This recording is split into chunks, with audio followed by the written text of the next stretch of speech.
just need to always mute yourself, okay? Because there will be background noises, right? Always mute yourself when you join the training, when you join the session. So today we'll talk about CIFS setup. So as you can see from the picture, from the diagram you see, we can see the physical storage layer. So you have your data aggregates. From the data aggregates, you'll create your volumes.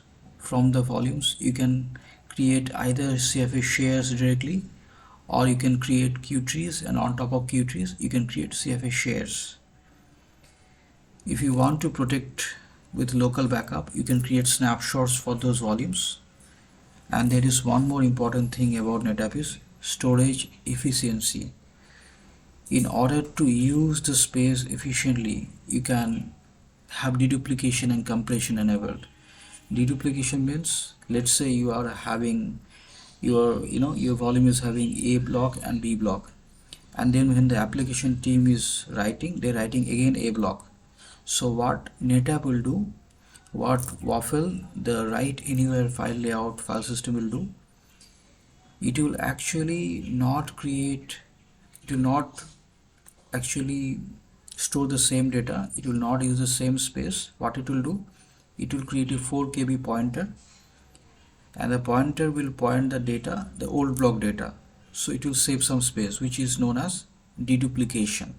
This is there in every vendor, not only NetApp.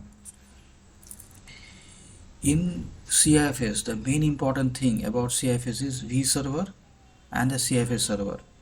You have to create both of this. You have to have a data vServer, which will contain your logical libs, your shares, your volumes, okay, and it will have your CIFS server. Using CIFS server, you will do the domain authentication with your AD, okay. So this is for the authentication purpose, okay. And the ports that you have to enable is 445 and 139. So these are the ports you need to open on the firewall, okay. And the protocol that you use is SMB protocol or CIFS protocol. You have to enable these on your vServer level, and you can use the Windows share, servers or the client to access the CIFS shares, okay. So I will do one thing, okay. I will explain to you how the CIFS authentication authorization happens, okay. Let me just explain this to you.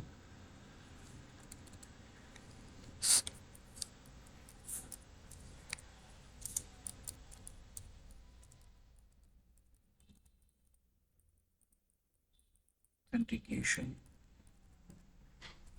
okay. So what will be the first thing? First thing is client connection. Okay. So here what will happen? Basically, the user will connect to the share, right? So user will log into the Windows machine, and there from the Windows Explorer or any kind of app, they can access the share, okay. So they'll connect to the share, and then next step what will happen? SMB negotiate, okay. So the client, which is basically a Windows server, okay, and the server basically means NetApp. So your client and server, it will negotiate the highest common SMB versions. So whatever SMB versions is supported by NetApp and the client, it will negotiate on the highest versions, version 3, 3.1, okay, 3 or 3.1, it will negotiate, and then it will do the session setup, okay. So here what will do, Windows server will send the credentials, the username or password, okay, in order to the NetApp, in order to authenticate the shares, okay. And then 4 is AD validation, okay. So what will happen, the NetApp CIFS server, I talked about the CIFS server in the picture, right? So the NetApp CIFS server, it will forward the authentication request to the AD, okay. AD is basically Active Directory, okay, domain controller, means it will have all your domain credentials, domain permissions and everything, okay. And this will be managed by the Wintel team. AD is managed by the Wintel team. AD will not be managed by us. But if you're working as a storage architect and you are managing or presiding over many domains, then you might be working on that. Okay, a storage architect may be working on storage, backup, VMware, AD, Unix, automations, cloud. Okay, you also get much better salary if you are working as a storage architect. Okay, so here AD validation means, so NetApp CFS server, it will forward the authentication request to the AD. Okay, and then fifth step is token generation. Okay, so what AD will do, AD, the Active Directory, to return the SID, which is the security identifier, and it will also return the group membership token. Okay, and then 6 is share ACL check. Okay, so NetApp will check if the user or the groups which is connecting to the share, right, if it has any share level permissions or not. Okay, NetApp will check that. Okay, 7 NTFS ACL check. Okay, so when you're accessing a file, right, like suppose you got your folder level permissions, share level permission, that is good, but share is having underlined files, right? So when you are accessing the file as a user, NetApp will evaluate the NTFS file folder ACLs, which normally Wintel team will give to you by going to the share folder properties. They will go, they will right click on share folder properties, they'll go to the security, and they will give you the access, right, on the file level. Okay, if you're asking question, you have to be louder because I cannot hear you.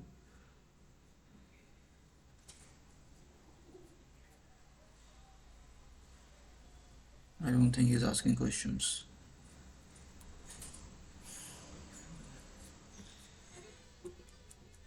Okay, so these things will happen. Okay, and then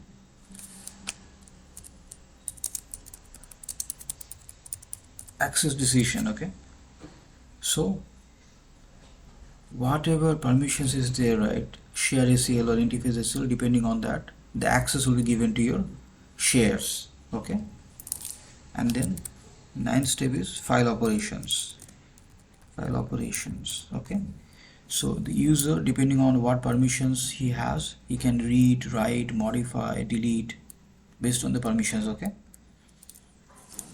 and 10 is, because CIFS is a stateful protocol, continuous authentication will happen. Okay, so basically the session token will be cached. Okay, so the session will be always connected. Okay, so reauthorization will only happen when the CIFS session is timed out, or you have changed some permissions, or maybe you have created export policies in order to further restrict the access as per machine wise. In those situations, you have to re-authenticate your CIFS. Okay, otherwise it is not required. Okay, and the network ports, as I said, which is required in the picture I told you, right, 445 and 139. 445 is primarily used for the CIFS and SMB traffic. Okay, and 139 is basically, it is used for SMB over NetBIOS. This is for legacy Windows. This is for backward compatibility. Okay, 139. Okay, so these two ports are very important. Okay, but let's say you want to have the name resolution for your CIFS share, then obviously the 53 port also needs to be open to the DNS. Okay, that is also needs to be open. So depending on your setup, different kind of ports has to be open. Okay, you can easily download that from NetApp KB articles. There will be a long list of ports. Okay, so I hope you are able to understand what I'm saying here. It is very easy, nothing much. Okay, so let me be in this picture. So if you want to set up the CIFS is known as Common Internet File System. People will also call it as SMB, Server Message Block. Okay, you need to integrate the NetApp SVM with the AD. Okay, you need to integrate the NetApp SVM with the AD. Okay, why? Because you want the Windows user to access the shares with their existing domain admin credentials, and that is the reason AD authentication, AD integration with NetApp is important. But let's say you are not having any AD, you are only having local users. So in that case, workgroup will be used, not AD. Okay, these kind of questions NetApp might ask you during the interviews. That why? What if you don't have AD? Can't you still give permissions? So you can say you will use workgroup in that case. Okay. So before you set up CIFS, so what are the prerequisite you should have? Okay. So the prerequisite thing that you need to have is you need to have the AD, and AD has to be reachable by the NetApp, your ONTAP clusters. Your DNS should be configured, and the fully qualified domain name is of SVM. It has to be entered in the DNS, aliases, so that when you so that you can map the CFS shares using host name, not only IP. Okay. Another thing you have to make sure is NTP, network time protocol. So it has to be synchronized within 5 minutes of the AD controller. If if the time difference between your AD, okay, and your NetApp, it is more than 5 minutes, then the Kerberos authentication will fail.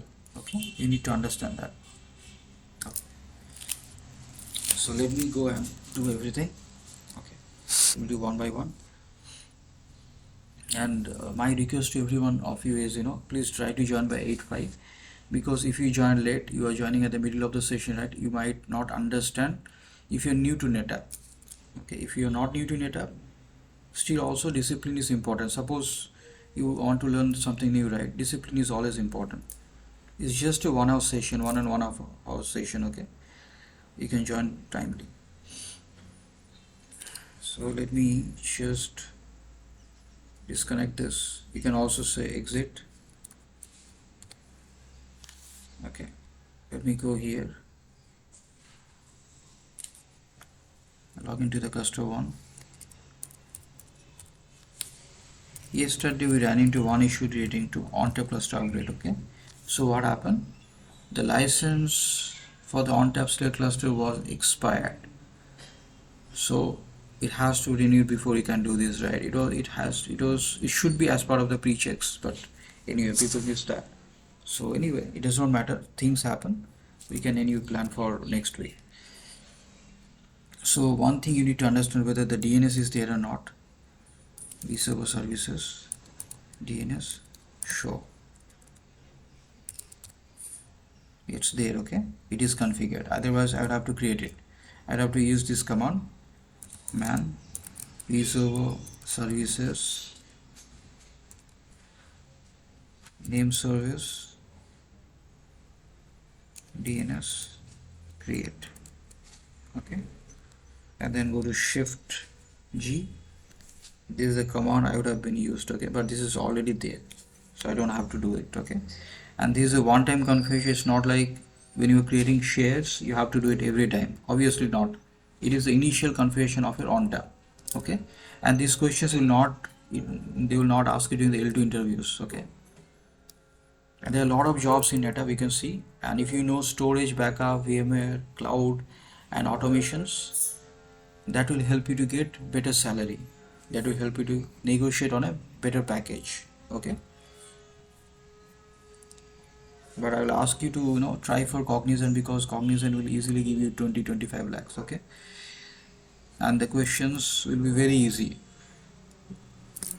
They'll give you like good package, a decent package, but the job depends on the project. Okay, you cannot say anything. Okay. So guys, are you able to understand what I'm doing here? Are you able to understand what is my goal here today? I'm trying to create CFS share, and where does CFS share is used? It is used on Windows host. Okay, I hope you are able to understand. So let me check whether the CFS server is there or not. vServer CIFS server show. No, it's not there. Okay, it is not there. Okay, so we have to create it. Okay, how do I create the CFS server? It is very easy. Let me do that. eServer CIFS server create. I'm creating for SBM1. CFS server name I'm giving SBM1 only. CFS server name. Domain is I think demo.netapp.com, something like that.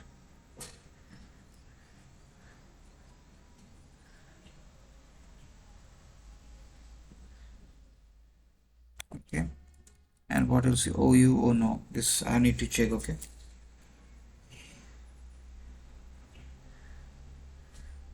so do you guys remember what is the OU here? It's organization unit, right? The OU should be, you know, the OU basically should be the as per your, project. For my OU, it's kind of like Geneva or something. Okay, so for you it could be different. Okay, so let me just maybe check. Just give me 1 second. Let me check what is the OU here that I need to use in the lab. 1 second.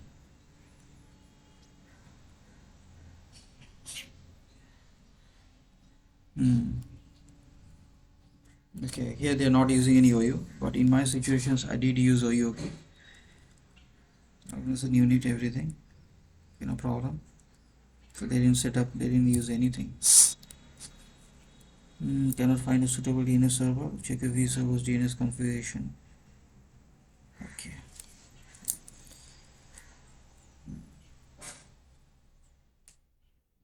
Okay. I can solve this easily. Okay. How can I solve this? It's very easy. But I need to do a lot of stuff. Okay.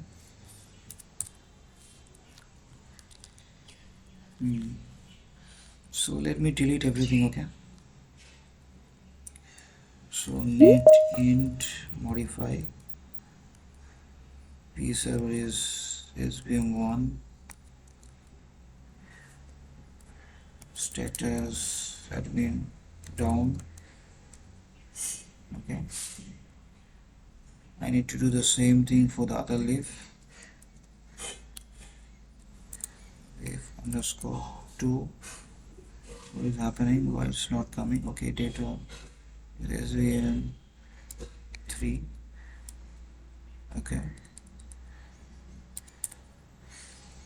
Now delete. Net-in delete. I need to set it up again. Okay. SBM1.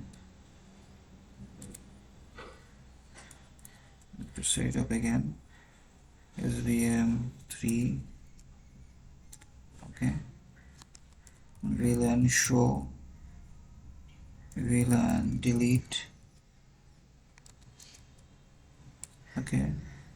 IFGRP show.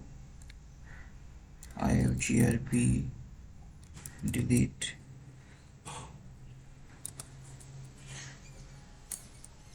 One second. Okay, fine. Net-in show. I don't have anything, but I still have one problem, that is subnet. Subnet show. I need to delete the subnet. Probably it give me an error, but let's see. Subnet delete.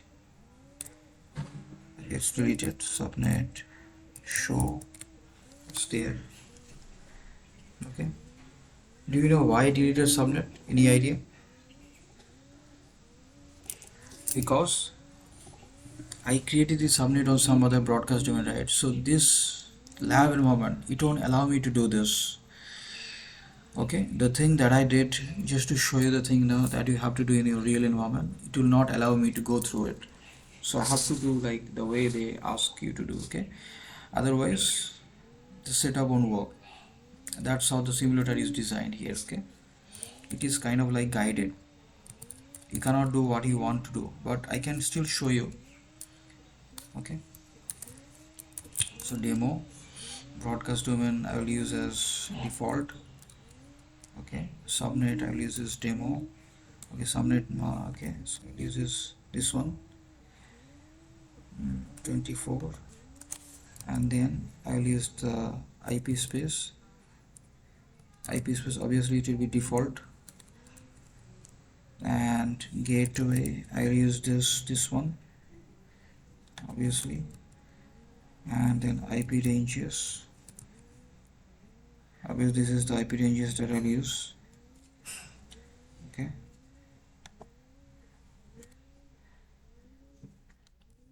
subnet show, you can see here this is the subnet, right? Now what you can do is I can create the network interface, right? So net-in show B server is SBM1, which is data underscore live 1. Yeah, services, service policy rather I would say. I'll use default data files. Okay. Is home obviously that is important. Is home not home node and home port is important, so I'll keep it in cluster 1, and home port I'll keep it on, let's say I will use E0C. What is happening?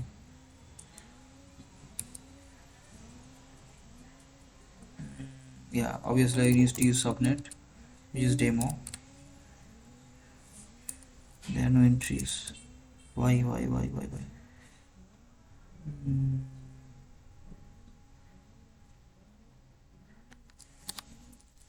What is happening?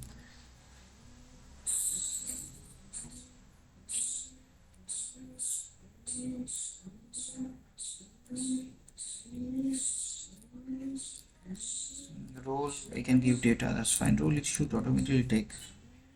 Sure, giving me this much headache actually. Leaf name have I given? Yes.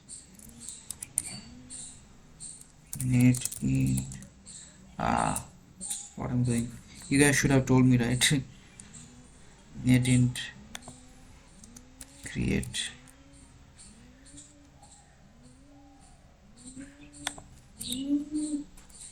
Net-in show. Okay, so this is created, fine. That is fine. Okay. P server services DNS show, it is there. So let us do the DNS configuration for the SVM1. Okay, this one, P server services DNS create SVM1, domains is this one. Okay, and name server is obviously this one. Okay, enter. Yeah, because we only have one DNS server, so we have a single point of failure. If the DNS server is done, so name resolution will stop working. All the shares which has been accessed by the host name, it will stop. It will not be able to access. You cannot access the data, and this is what you will find. Okay, so sometimes you'll get issues like your application is not able to access some shares using hostname. So what you can do, you can try to see if you can access the shares using IP or not. In case if you are able to access the shares using IP instead of host names, that means what?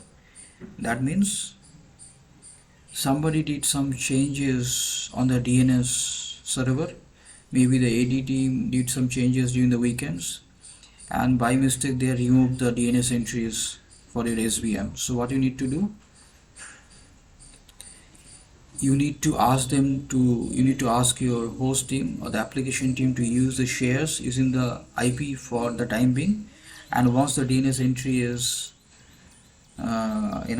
properly updated, then you can ask them to remount it using hostname. That's what you can do. Okay, remount or remap the network drives. Okay, duplicate entry. Oh, I already did it. Okay, so we just do vServer services DNS show. Okay, you see this. Okay,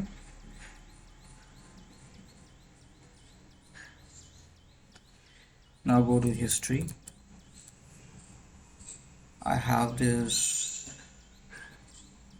here, right? vServer services CIFS server create, so :4. Okay, you have to get the username, so I'll give you as administrator. Okay, NetApp one exclamation.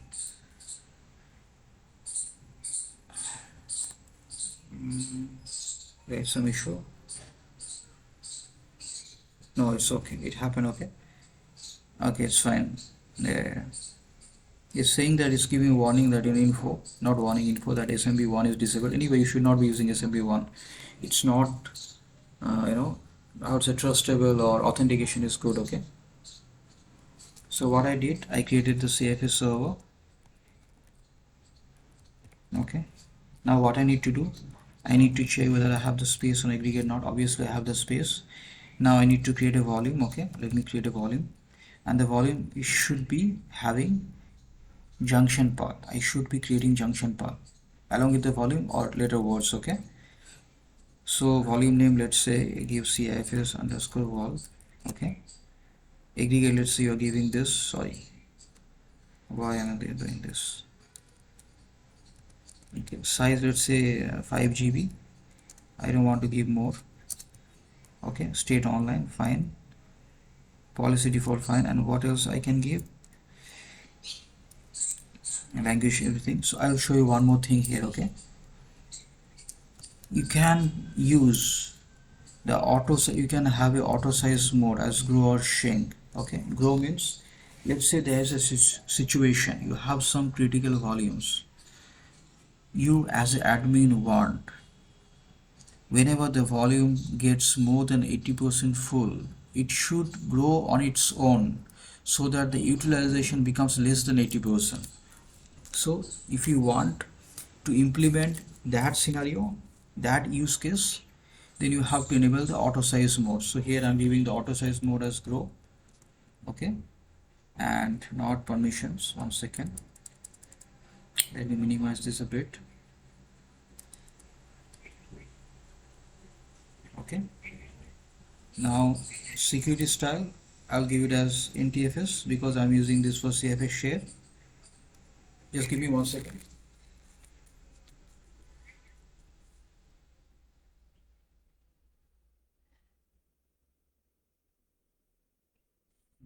No problem. And then what you have, language, obviously if I do not give, it will take, it will inherit the language from your whatever the SVM root volume is having. That's fine. So maximum auto size I can give, which is, I'm giving the 5 GB, right? So let's say it can go around 10 GB. Okay, type adder, that's fine. And then you have to give auto size growth threshold means, so 80 I'm giving, so when it becomes 80%, it will actually increase on its own so that the used percentage becomes less than 80%. Okay, and auto shrink portion is not required to give, so 50% let's give. Okay, it will not be used because any auto go feature is there, snapshot is default. Okay, I'll leave this. Okay, in order to check this scenario, you have to use, you have to put a lot of files on the CFS share, or if it's a Unix export, like it's a NFS export, then you can do a DD command, disk dump command, in order to create a lot of files on that particular directory. Okay, on the particular mounted directory, which is basically NFS export, to populate so much files that the utilization goes beyond 80%, so that you can see in action that how the volume grow on its own. Okay, you can check my earlier sessions, there I have used the DD command. Okay, so now what I did, I created the CIFS server. So I created the data aggregate, I created the data vServer, I created a data live, I did the DNS setup, I created CFS server. Now I'm creating a volume, data volume. Okay, now if you want, you can create Qt also. Okay, but I will show that later on. I want to keep it as simple as possible. Okay, so here what I do is I'll just create a CFS share. That's it.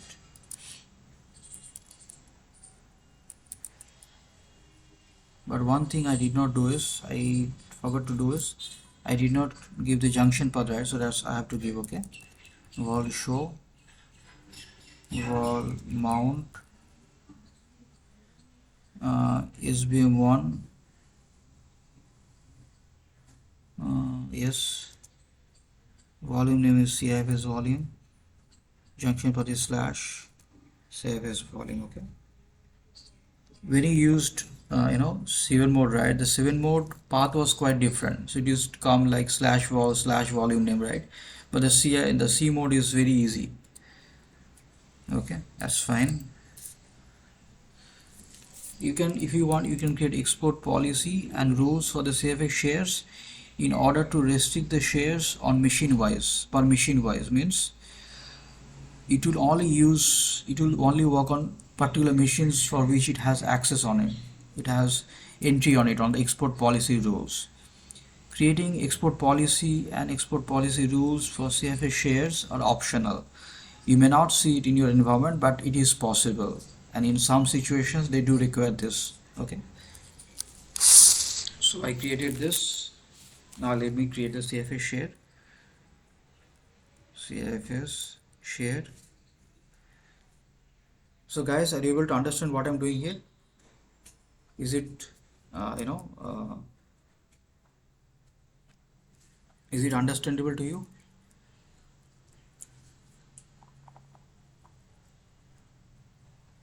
Guys, is this understandable to you?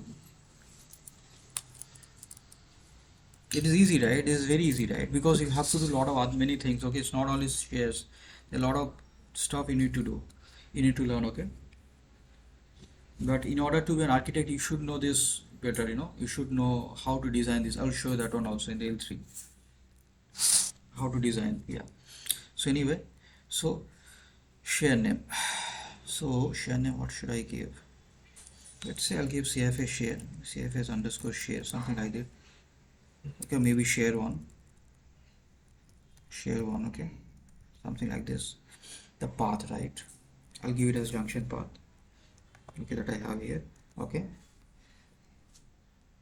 and obviously you have to give the v server name, which is your SVM1 v server name, and the one you see here, right, this is for the vscan policies. So this is for the antivirus.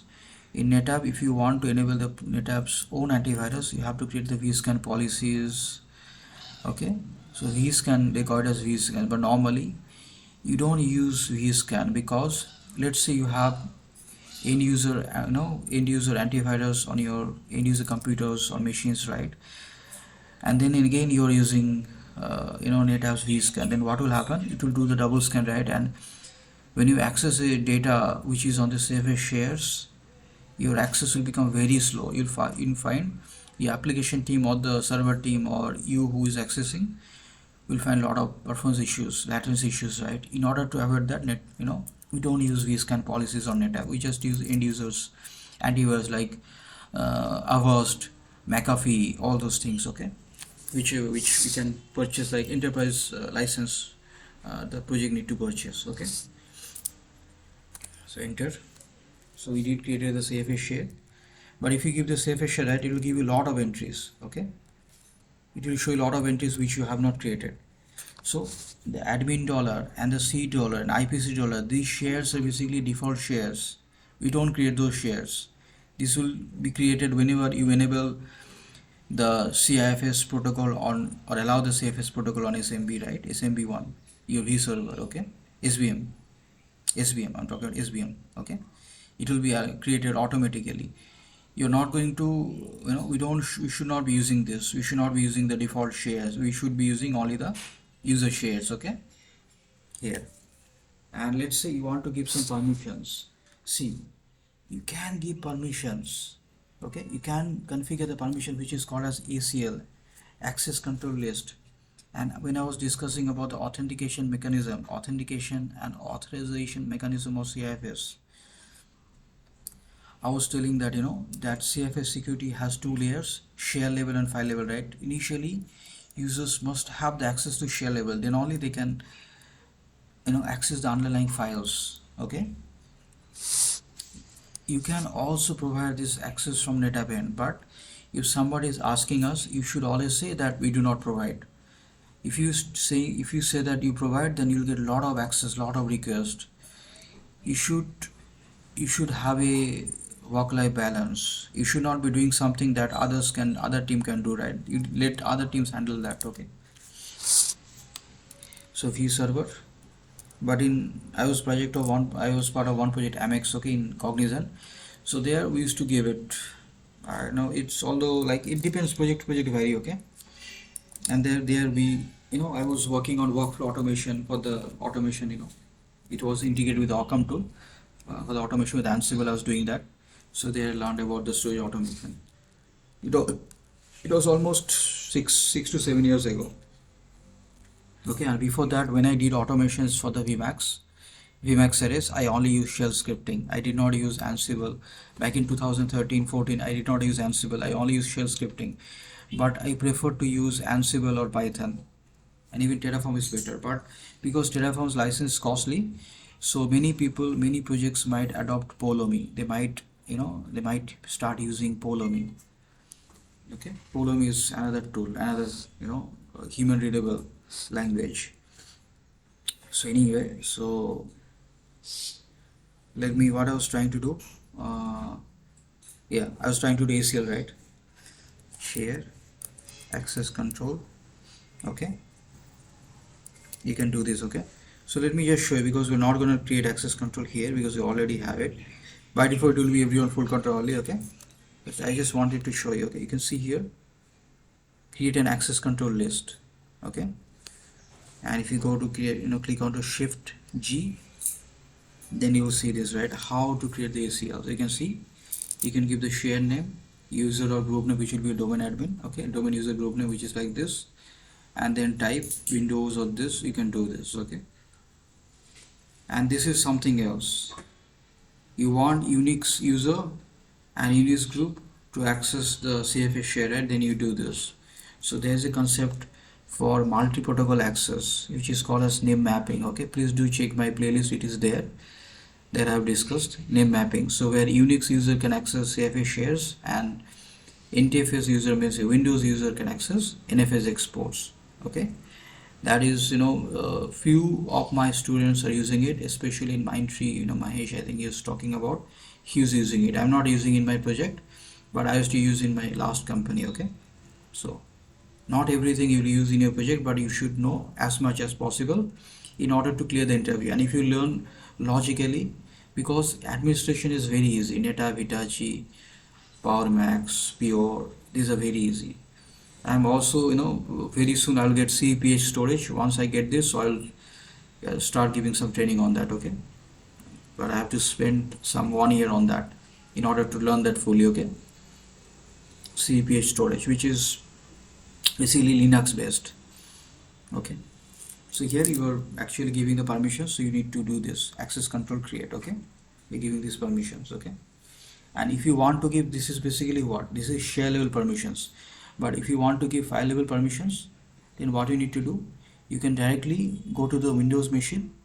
Okay, navigate to the share and right click on the share and go to the properties and right click on the security tab, like go to the security tab, and there you can provide the full control or modify or read only, those permissions. Okay, you can do this, not you, I mean to say your Windows team. Okay, now let me just use Q and CIFS share show and net in show. Okay, so this is my live, right? So run. If you want, I can also show you how to use it, access using hostname, but I have to do the DNS entry for that. Means I can do this. DNS is already there. I just need to modify the leaf one. Okay. You see here, you're able to access the share, right? And let's say you want to copy some data, right? Okay. Let's say you want to copy some data, not LOD, but or maybe you copy the LOD data. Okay, not this. 1 second. Control A, Control C. 1 second, guys. Anyway, let me just go here and there. Here, Control A. I wanted to do this. Why I wanted to do this? Because it may be for more than 5 GB, right? So I wanted to show that it is expanding on its own, but unfortunately it's not more than 5 GB, bro. It is only 78 MB. Okay, no problem. So I'll go to system 32, Control A, Control C. Maybe some things I can copy, I don't know. Let me go back, Control V. Okay, it will copy something. Okay, it will not copy all the things, obviously. So let me go to the system 32 and check. I want more than 5 GB. Okay, so how much this is? This is KB.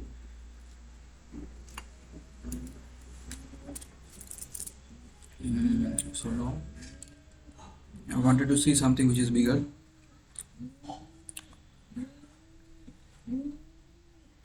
Yeah, no.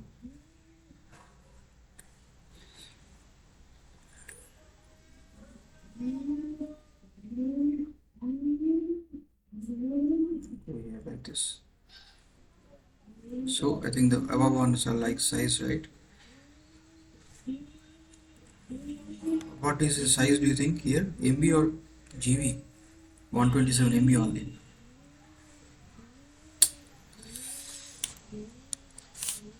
Control C and go here. Sorry, Control V. I don't know why it's not working. I tried to do Control V, okay, but somehow it's not. Yeah, it's copying. Anyway,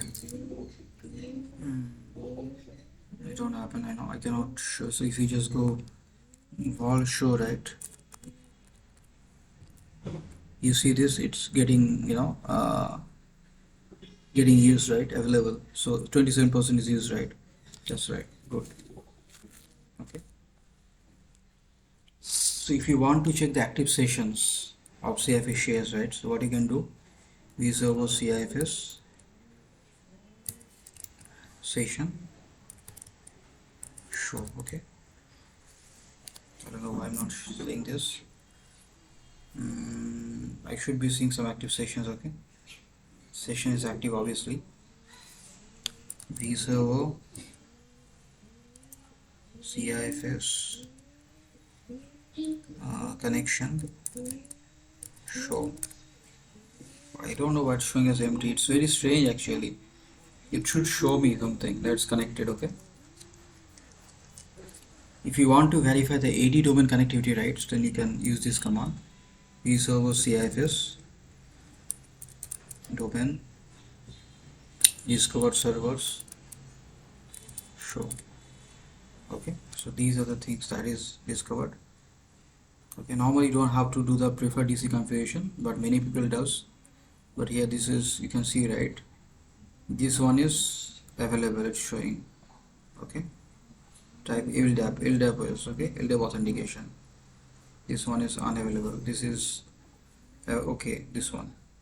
Okay, for both the node 1 node 2 it is available, so that's fine. Okay, so you also have to understand, that, so what we discussed, how to configure the CIFS setup and what are the ports required, but also might face some issues related to the CIFS. You need to troubleshoot the issues, right? So you need to understand those things, because those will come in the interview. Okay, I also wanted to discuss about something else today, like auto support, but I think I will not get time. But the upgrade session will be upgrade session will take very less time. So on that session, I will discuss about auto support. I'll discuss about snapshot configurations. Okay. Yeah. So you might get some issues like account locked issues or access denied issues. Okay. Let me type it here. Issues. Okay. Account locked. Okay. Or access denied. Okay. So these issues happens when there is NTP time sync is not there. Okay, that means your Ethernet switch or the on-tap cluster Ethernet switch, I would say, not Ethernet switch. If you're talking about this, right, it is getting synchronized. Yeah, Ethernet switch will be there. Your Ethernet switch, your cluster network switches, right, and the NetApp controls, right. So the time difference between them and the AD is more than 5 minutes. If it happens, then your Kerberos authentication will fail and you'll get this error like account locked or access denied error. Okay, and there is one more thing you can get, which is network path not found error. Okay, this will happen if the leaf that you are using, right, it does not have the SMB data protocol allowed. Okay, and the DNS is not able to resolve the CFS server name. You are accessing the share using the host name and the DNS entry has been deleted with the share name, the fully qualified domain name with the leaf IP, it is deleted, then you will not be able to use it. Okay, you will not be able to use it. Okay, guys, are you able to understand what I'm trying to say here?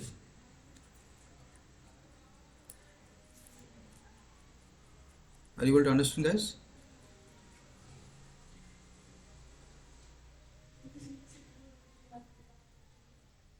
Hello? Yes, yes, yes. You able to understand, right? Yeah. So let me show you, how to use the DNS, right? So I need to show you that also. So this only probably I have shown you like the IP-based load balancing, right? So here, because the lab reset, so you need to configure again. In one of the session I did show you this. Okay, so what is the DNS zone that I have? sbm1 dot demo dot netapp.com.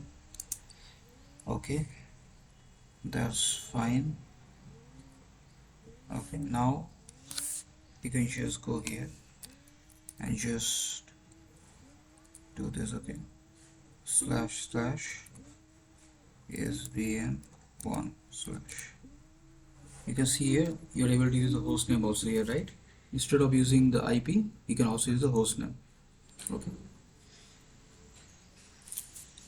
so as I said, if network path not found error comes, it means that the leaf that you have created, it does not have the SMB data protocol allowed. So if you just go to the leaf network interface show and the V server is SBM1, okay, and the leaf is this fields not allowed protocols but data protocol, you can see here the CIFS protocol is allowed here. Okay, and there is one more issue that you may face, which is slow performance issues.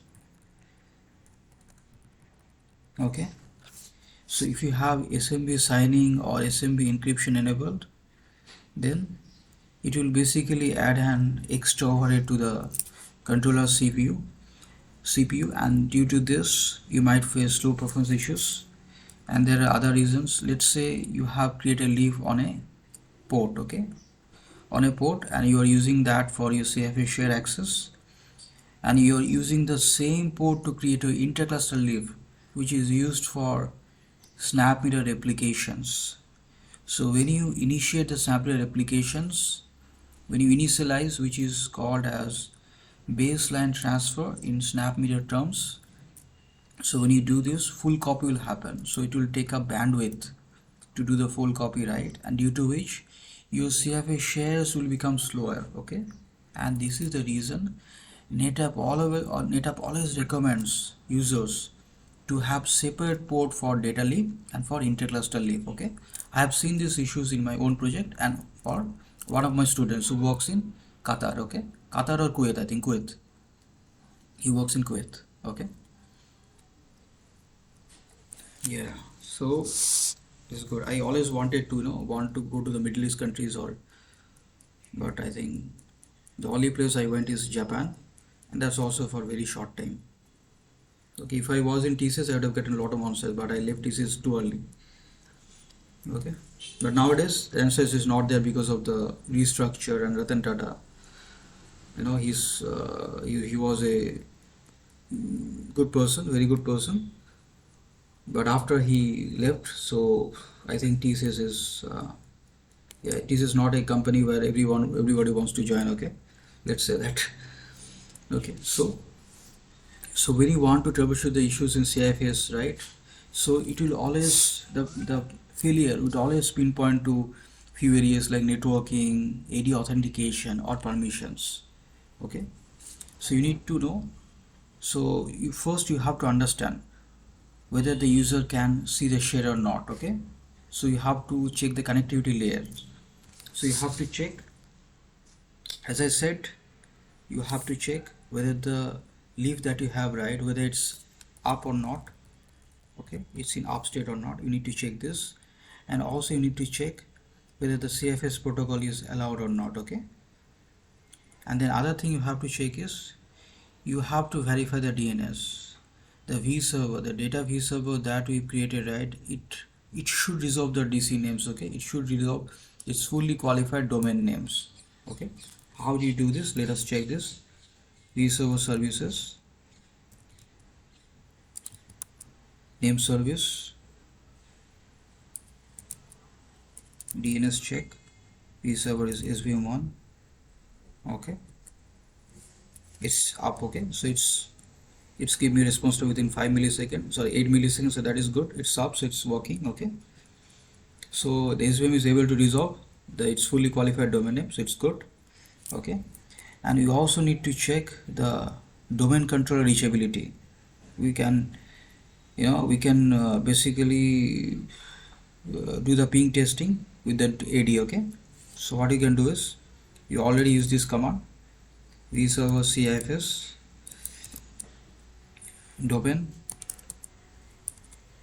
discovered servers show this one. Okay, it is not showing this, no problem. 1 second, it's strange. Yeah, you can see here, right? You can see this. Okay, it is able to. I'm not able to see the other one. It should show me both actually. So the leaf that I created, where did I create? I created on this one only. It's showing this one. Anyway, no problem. Okay, this is something needs, this kind of troubleshooting needs a collaboration between storage team and Wintel team. Okay, so this is the connectivity layer, and within 1 minute you'll get disconnected. You have to rejoin again. I guess you already guys know, right? Okay, so this is basically the connectivity layer. Now we'll talk about the authentication layer. Okay, let's say you are able to access a share. Yes, you're able to see the login prompt, the password prompt, right? But when you enter the password to access the share, you get an access denied error, but you are actually entering the right credentials, the correct credentials, right? So it's an authentication failure. Okay, so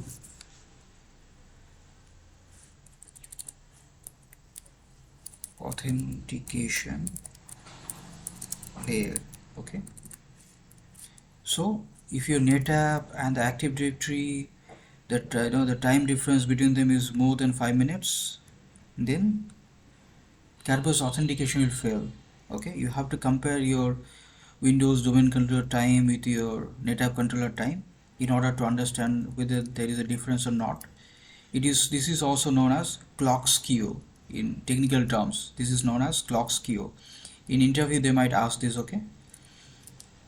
So what you do is you just do cluster date show in order to understand what is the time here. So the time is 3:31. Your domain controller should have time like this. It should be within the 5 minutes, okay?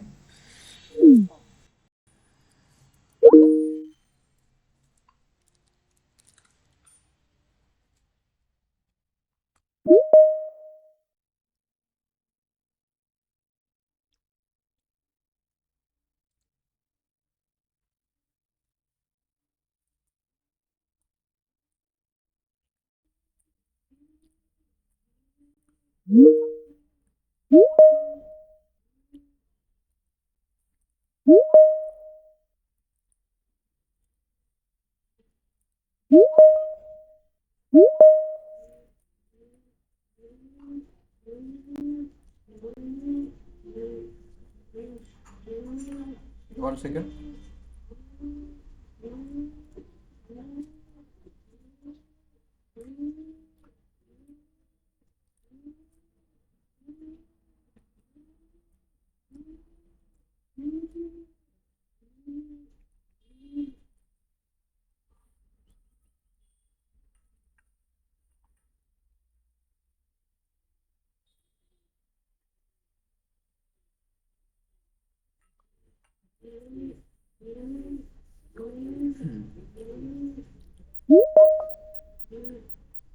Because he's probably having some issues with his internet, so it is showing as admitting, but it's not getting admitted. Not sure why. So you can see here with your current plan, I can only do 60 minutes, right? It will get disconnected, okay? So where was I? Here, right? Here, right? Here. So authentication clear. Okay? So we talked about clock skew, okay? Now one more thing you have to understand is your password account issues, right? So you have your machine account for your CIFS server, right? So from when you go to the login to the Active Directory, you'll see some machine account, okay, for the CIFS server. In the Active Directory, you'll see the computers container. You can ask your Windows window to show the, you know, the bird's view of Active Directory. You can see the computer section. In the computer section, if you do not see your SVM1, the machine account, okay,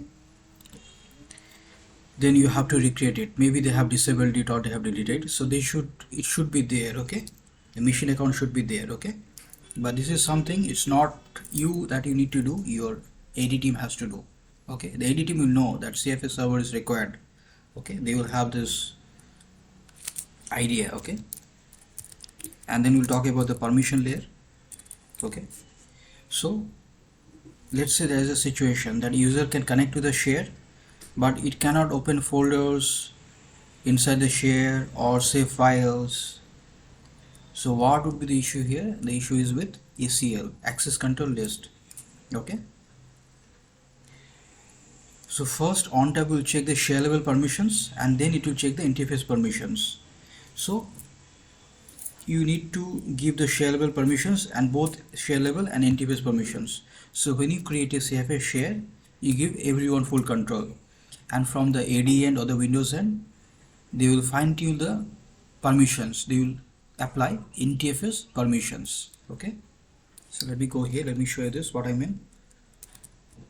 vServer CIFS share access control.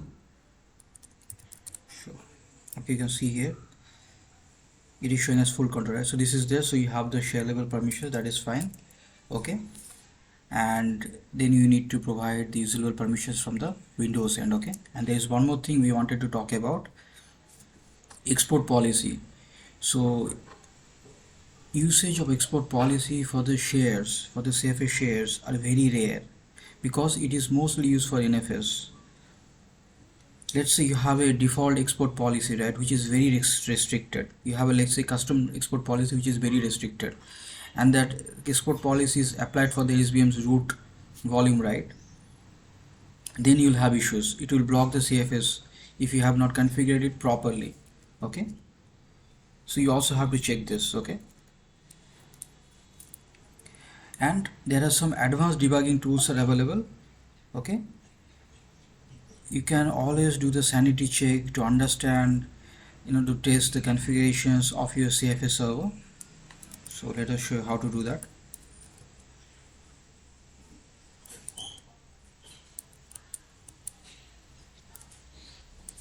Okay, it's good. You can see up. It's good. Okay, it's able to reach the domain controller. Up. So it's good. Okay, and one more thing is there. So once you're accessing the CFS share, let me map the drive. Okay, let me map it. 1 second.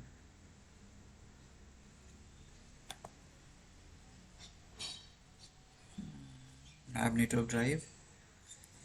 Z finish. Okay, I mapped it. Okay, now we can see whether there is a CIFS session open or not. Okay, so server CIFS session show. You can see the CIFS session here, right?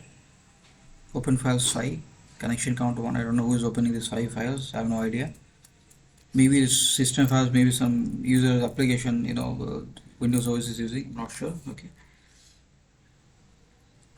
Okay, so I hope you understand this. And there's one more thing you need to understand, which is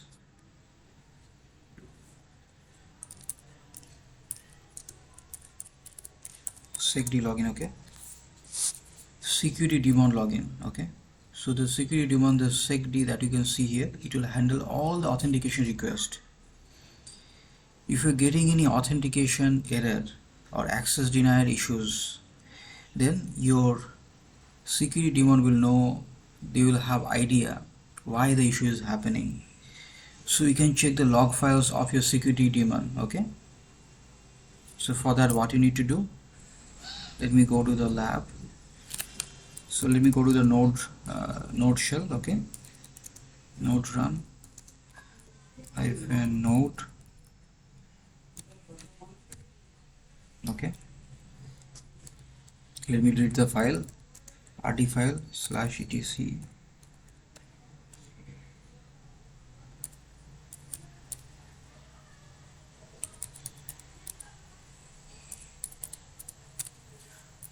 Okay, you can see the file. This is the thing there, not found and no fallback provided. Get group membership, it is showing me something, but no access denied error.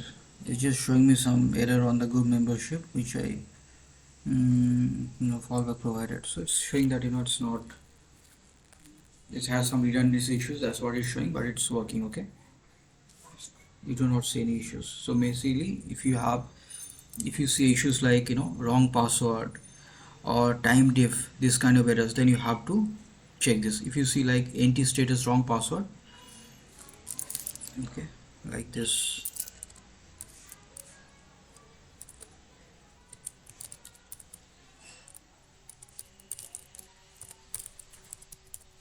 this wrong password, or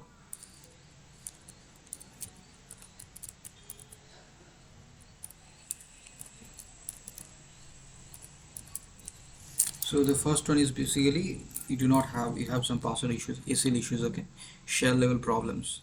And the second one is if you have the AD and the network controller's time difference more than 5 minutes, then this error will come in this log file. Okay,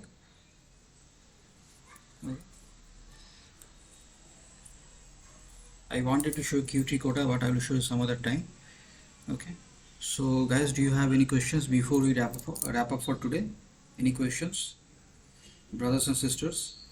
I'm always saying guys, okay, but here we have Meghna also, right? Yeah. They are in the SIF share. We are not doing the creating the export policy or rule creation in SIF share. We always do on the NFS share. No, NFS. no, you can create. It is an Hmm. optional thing. It is a very rare thing, but you can create. If you want, you can also create export policy rule for CIFS shares, but that is optional. 99% of the time you will not be doing that, but you can Okay. create it. You can create it. If you create it, it will restrict you on machine wise, because export policy on machine wise. But if you Yes, don't, yes. yeah, if you're not creating it, it's not machine wise. It's on permission wise. Okay, so yeah, I hope you're able to understand this. But one thing is that, if my training is important, but you have to also study the thing and practice the thing, so that you remember whatever I'm telling you, right? So that you can tell the same thing or similar thing during the interview. Okay, they will ask you during the interview. They might ask you what are the issues that you face. So you have to talk about the issues that I've observed, right? That I've explained to you. So for the L2 guys, I will explain CFS issues, NFS issues, ISCS issues, IPS issues. I've already explained some switch level issues, right? And I will also explain on-tap upgrade issues, snapping issues, snapshot issues, auto support issues. So these issues will be covered. Okay, these issues will be covered. Occam issues will be covered for the L2. Okay, for L3, whatever topics are there, depending on that, metro cluster, SVMDR, CVO, FSX on tap, 7 mode to C mode migration. So different things. Okay, and whatever things I'm teaching, I'll also discuss its related issues, so that you get an idea, and you can and the issues will be relevant, like recent issues. Okay, and sometimes I'll also discuss some issues which happened 10 years ago. You can also mention that I 10 years ago I faced this. That can validate that you really have 10 years of experience. Okay, so this is something you can do. So any more questions, guys? Do you want to ask any more question? Okay. So I hope you are able to understand this. So okay, many people dropped off. I'm not sure. So you people, need to study. Okay, as much as you can. So here I think Chandan and Manoj, they are friends. You guys are friends, right? Yes, yes, yes. Yes, Yeah, yeah. And we also have Pawan. So he is your friend or he's someone else's friend? Pawan, I think someone else friend, I guess. someone else's friend. Yeah, because Pawan was telling that my friend also joined. I don't know whose friend. So it's difficult to tell. Okay. So just study as much as you can. Okay. And if you get any issues, you just let me know. And NetApp is very easy. But for today's market, you need to know NetApp and one more storage, whether it's EMC, Hitachi, or Pure. Pure is probably the easiest one. Okay, and backup, you try to know Commvault and Rubrik, or Commvault or Veeam, or Commvault or Cohesity. And for VMware, or either VMware or OpenShift. Okay, and cloud is cloud storage like Azure Blob Storage. Okay, and FSX on tap, or Amazon S3, AWS S3. Okay, or there is Azure NetApp is there, and AWS, some EBS volume is there. Okay, so those things also you try to learn, because when you look for the storage architect, they will also ask you to manage the cloud storage. Okay, they'll not ask you to manage each and every services of cloud, but only the storage and backup part. Okay, and also you can learn automation on your own. Just try to learn the basics of Python, Ansible, and Terraform, and Jenkins, Git Jenkins. Okay, and if you know storage backup, cloud storage, and automations, it will be more than enough. Okay, you don't need to learn much. Okay, just learn these things. And VMware and Linux, AIX, these things you just learn just basics, not in advance, not in depth. Only learn storage backup, cloud storage, and automations in depth. Okay, but I'm talking about this if you are having more than 10 years of experience. If you are having more than, less than 7 years, then just concentrate on storage and backup. That is enough. Even you don't have to know automation also. Okay. Okay, I'll stop the session here. And there was one opening in Apple. So one of my student, she was on my also ex colleague, Lavina. She referred few people, but they didn't get any call. Okay, so they were giving 70 lakh salary. You understand, right? The Salesforce position, storage backup, not backup actually, storage, little bit of data analytics. I don't know why. and automations that was required. Okay, so I will just stop the session. Tomorrow, no, sorry, today is what? We have three sessions, right? Next week we'll connect, okay? Next week we'll connect on iSCSI, and then one single class we'll do iSCSI FC, and then we'll do Q3, quotas, auto support, and all the things that I've mentioned, right? We'll do one by one. Okay? Okay, okay.